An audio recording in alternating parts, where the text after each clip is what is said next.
गंजाम जिला खलिकोट तहसिल अंतर्गत बीएनपुर पंचायत अंचल अबाधरे सरकारी जमीरू शह शह ट्रक माटी चोरा चालाण होती मुख्य कार्पटदार साजिଛନ୍ତି पंचायत स्तरीय बीजेडी दलाल ठेकादार सहित मध्यस्थता करी स्वल्प समय भितर बेस दी पैसा हाथई मालामाल होती तहसिल कर्तृपक्ष जलका होई चाहि बसिଛନ୍ତି।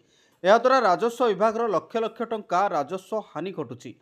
एभली चित्र देखा मिली बीएनपुर राजस्व निरीक्षक कार्यालय परिसरभुक्त बीएनपुर ग्रामर माड़ीखिया पोखरी और हिडरू बेआईन भाव राति अधरे चोरा चालाण होता बेले एने स्थानीय राजस्व निरीक्षक किंबा खलिकोट तहसिल कार्यालयर दृष्टि न पड़वा नहीं एवं साधारण आलोचना होउछि।